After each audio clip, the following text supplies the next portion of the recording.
Hi అండి, నమస్తే, అస్సలం వాలేకుమ్. Welcome to my channel awesome home vlogs. ఈరోజు మా ఆసం హోమ్లో మటన్ కీమా రెసిపీని అయితే ప్రిపేర్ చేస్తున్నాను. ముందుగా అయితే ఈ రెసిపీ కోసం 1 kg మటన్ అయితే తీసుకున్నాను అనమాట. ఇప్పుడు దీన్ని క్లీన్ చేసేసిన తర్వాత ఈ కీమాని ప్లస్ మటన్ పీసెస్ని రెండింటిని కూడా బాండీలో అయితే వేసుకుంటున్నాను బాయిల్ చేయడం కోసం. అయితే ఈరోజు ఈ రెసిపీ కోసం 1 kg క్వాంటిటీలో మటన్ని తీసుకున్నాను. ఇందులో కొన్ని పీసెస్ కూడా కట్ చేపించాను అనమాట. కీమా ఇష్టపడని వాళ్ళు కొంచెం పీసెస్ కూడా వేసుకుంటారు కదా అనేసి ఇలాగైతే ప్రిపేర్ చేస్తున్నాను. 2 సపరేట్గా ప్రిపేర్ చేయాలంటే మళ్ళీ టైం ఎక్కువ తీసుకుంటుంది కదా, ఒకే గ్రేవీ కదా అనేసి రెండింటిని ఇలా కలిపేసి ఈరోజు అయితే ప్రిపేర్ చేస్తున్నాను. ముందుగానైతే ఈ మటన్ మొత్తాన్ని బాగా ఒక 2-3 టైమ్స్ బాగా వాష్ చేసేసి డ్రైన్ చేసుకోవాలండి బాగా. ఇప్పుడు ఇందులో సాల్ట్ ఒక 2 టేబుల్ స్పూన్స్ సాల్ట్ అయితే యాడ్ చేస్తున్నాను. తర్వాత 1 టీ స్పూన్ వరకు పసుపును కూడా యాడ్ చేస్తున్నాను అనమాట. అలాగే డైరెక్ట్గా కర్రీ ప్రిపేర్ చేసుకోవడం కంటే కూడా ఇలా ముందుగా బాయిల్ చేసేసుకొని ప్రిపేర్ చేసుకుంటే ఈ నాన్ వెజ్ రెసిపీస్ బాగుంటాయండి, టేస్టీగా ఉంటాయి. అలా కాకుండా నార్మల్గా కర్రీ ప్రిపేర్ చేసేటప్పుడు పీసెస్ యాడ్ చేసేసామంటే అంత బాగోదు. ఇలా ఒకసారి ట్రై చేసి చూడండి. ఇప్పుడు ఇందులో ఉప్పు పసుపు పూర్తిగా కలిసిపోయేటట్లుగా ఇలా మొత్తాన్ని అయితే కలిపేసుకుంటున్నాను. తర్వాత ఇందులోకి ఒక మీడియం సైజ్ ఆనియన్, ఒక 4-5 పచ్చిమిర్చిని కూడా యాడ్ చేసుకుంటున్నాను, సన్నగా కట్ చేసుకున్నవి. ఇప్పుడు వీటిని పూర్తిగా కలిపేసుకోవాలి. బాగా ఇందులో ఉన్న ఫ్లేవర్స్ మొత్తం మటన్కి పట్టేసేటట్లుగా బాగా కలిపేసుకొని కాసేపు బాగా ఉడకనివ్వాలన్నమాట. ఒక 5-10 మినిట్స్ వరకు కుక్కర్లో వేసేసుకుంటే మరీ మెత్తగా అయిపోతుందండి. అలా కాకుండా ఇలాగ మనం ప్రిపేర్ చేసే బాండీలోనే ఒక 5-10 మినిట్స్ వరకు ఇలా బాయిల్ చేసుకుంటే సరిపోతుంది. ఈ కీమాని మీరు మొత్తంగా ప్రిపేర్ చేసుకోవడం వీలు పడదనుకుంటే ఫ్రిడ్జ్లో అయినా స్టోర్ చేసుకోవచ్చు అనమాట. ఇలా బాయిల్ చేసుకున్న మటన్ని 1-2 డేస్ వరకు మీరు ఫ్రిడ్జ్లో పెట్టేసుకొని కూడా యూస్ చేసుకోవచ్చు. ఎక్కువ క్వాంటిటీస్లో తెచ్చినప్పుడు నేను అలాగే చేస్తుంటాను అనమాట. ఇప్పుడైతే ఈ మొత్తాన్ని కర్రీ అయితే ప్రిపేర్ చేస్తున్నాను. ఇలా బాయిల్ చేసి పెట్టుకున్న ఈ కీమాని పక్కన వేరే బౌల్లోకి అయితే తీసుకుంటున్నానండి. ఈ కర్రీని మీరు రైస్లోకి రోటీస్లో కూడా చాలా టేస్టీగా ఉంటుందండి. లేదంటే మీరు బగారా రైసెస్ అలాంటి వాటిలో కూడా యూస్ చేయొచ్చు. మేమైతే నార్మల్గా వైట్ రైస్ లేదంటే రోటీస్లోకి యూస్ చేస్తూ ఉంటాం ఈ రెసిపీని. ఇప్పుడు బాయిల్ అయిన పీసెస్ మొత్తాన్ని పక్కకి తీసి పెట్టుకున్న తర్వాత అదే బండిలో ఒక 2 టేబుల్ స్పూన్స్ వరకు ఆయిల్ అయితే యాడ్ చేస్తున్నాను. ఈ ఆయిల్ వేడైన తర్వాత ఇప్పుడు ఇందులోకి ఒక పెద్ద సైజ్ ఆనియన్ అయితే యాడ్ చేస్తున్నానండి.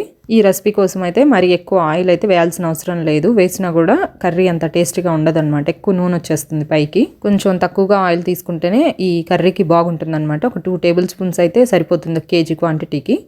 ఇప్పుడు ఈ kg మటన్ కోసం నేనైతే ఒక 2 టేబుల్ స్పూన్స్ అల్లం వెల్లుల్లి పేస్ట్ని కూడా యాడ్ చేస్తున్నాను. మీరు కొంచెం మసాలాస్ తక్కువ ఇష్టపడే వాళ్ళైతే ఇంకా కొంచెం తగ్గించుకొని ఒక 1/2 టీ స్పూన్ తగ్గించుకొని యాడ్ చేసుకోవచ్చు. నేనైతే ఇక్కడ 2 టేబుల్ స్పూన్స్ అయితే తీసుకున్నాను అనమాట.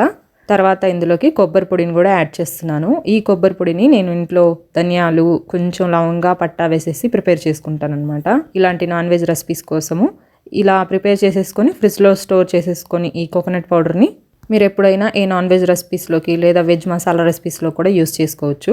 ఈ మసాలా మొత్తం కొంచెం ఎర్రగా వేగిన తర్వాత ఇందులోకి కారాన్ని అయితే యాడ్ చేస్తున్నానండి. ముందుగానే కారం యాడ్ చేసుకుంటే మాడిపోయే అవకాశం ఉంటుంది. అలా కాకుండా కొంచెం మసాలా వేగిన తర్వాత కారంని యాడ్ చేసుకోవాలి. ఒక 2 టేబుల్ స్పూన్స్ వరకు నార్మల్గా పట్టించిన ఇంట్లో పట్టిస్తాం కదండి, ఆ కారంని అయితే యాడ్ చేశాను. ఎలాంటి మసాలా దినుసులు వేయకుండా ఉన్న నార్మల్ కారం అనమాట. ఇవి వేసేసిన తర్వాత కొంచెం సేపు అది కూడా ఫ్రై చేసేసుకొని కారం కూడా పచ్చివాసన పోయిన తర్వాత ఒక చిన్న కప్పు టమాటో ముక్కలు అయితే యాడ్ చేశాను. ఒక మీడియం సైజ్ టమాటో అయితే తీసుకున్నాను అనమాట. దీనికి ఈ టమాటోస్ కొంచెం మగ్గిన తర్వాత మనం బాయిల్ చేసి పెట్టుకున్న మటన్ని మొత్తాన్ని యాడ్ చేస్తున్నాను.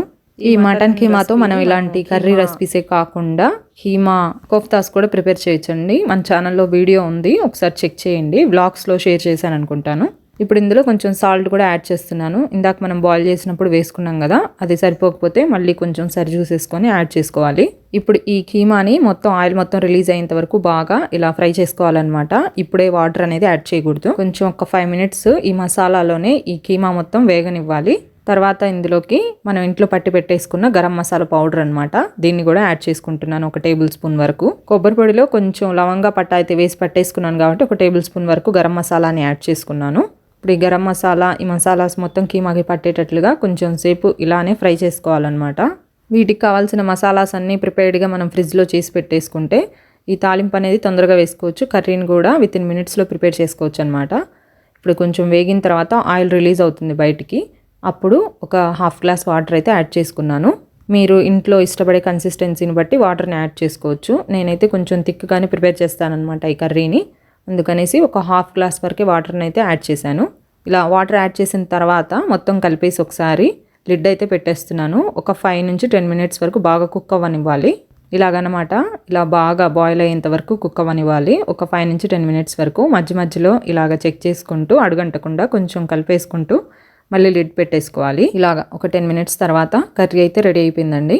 ఇలా కర్రీ ప్రిపేర్ అయిన తర్వాత ఆయిల్ మొత్తం పైకి వచ్చేస్తుంది అనమాట. ఇలా ఇంకోసారి కాస్త కలిపేసుకున్న తర్వాత ఇందులో వేసిన మనం మటన్ పీసెస్ కీమా కుక్ అయిందో లేదో ఒకసారి చూసేసుకొని బాగా బాయిల్ అయిందో లేదో సాఫ్ట్గా ఒకసారి చెక్ చేసుకోవాలి. తర్వాత ఇందులో మనం వేసిన ఉప్పు కారం ఇంకా మసాలాస్ కరెక్ట్గా సరిపోయాయో లేదో ఒకసారి చెక్ చేసేసుకొని లాస్ట్లో కొత్తిమీరనైతే ఇలా గార్నిష్ చేసుకుంటున్నాను పైన కొంచెం. ఇలాగా మనం కొద్దిపాటి ఆయిల్తోనే ప్రిపేర్ చేసుకోవచ్చండి ఈ రెసిపీని. చూడండి మనం కొంచెం ఆయిల్ వేస్తేనే పైన ఎంత వచ్చేసిందో. ఎప్పుడైనా మటన్ రెసిపీస్కి కొంచెం తక్కువ ఆయిలే వేసేసుకోవాలి. ఇలాగా కొత్తిమీర యాడ్ చేసుకున్న తర్వాత లిడ్ పెట్టేసి ఒక 5 నిమిషాలు దమ్ కోసం అయితే పెట్టేశాను. ఇప్పుడు స్టవ్ ఆఫ్ చేసేసిన తర్వాత కర్రీ అయితే ఇలా ప్రిపేర్ అయిపోయిందనమాట. మసాలాస్ రెడీగా పెట్టేసుకుంటే చాలా ఈజీగా సింపుల్గా వితిన్ 10 మినిట్స్లో ప్రిపేర్ చేసేసుకుంటే రెసిపీ. పీసెస్ తినలేని పిల్లల కోసం అయితే కీమా, కొంచెం పీసెస్ ఇష్టపడే వాళ్ళ కోసం అయితే ఇలా పీసెస్తో రెండింటితో కలిపి ప్రిపేర్ చేశాను. ఇలా మీరు కూడా ఒకసారి ట్రై చేసి చూడండి. ఒకే రెసిపీని 2 రకాలుగా ప్రిపేర్ చేయకుండా కీమాతో పాటుగా పీసెస్ని కూడా యాడ్ చేసేసి ఇలా ఒకసారి ట్రై చేయండి. రైసెస్లోకి రోటీస్లోకి చాలా టేస్టీగా ఉంటుంది. ఇదండి ఇవాళ వీడియో. బిగినర్స్కి అయితే చాలా ఈజీగా ప్రిపేర్ చేసుకోవచ్చు. ఈ వీడియో మీకు నచ్చినట్లయితే లైక్ చేయండి, షేర్ చేయండి, సబ్స్క్రైబ్ చేయండి. Stay healthy and happy. Bye అండి.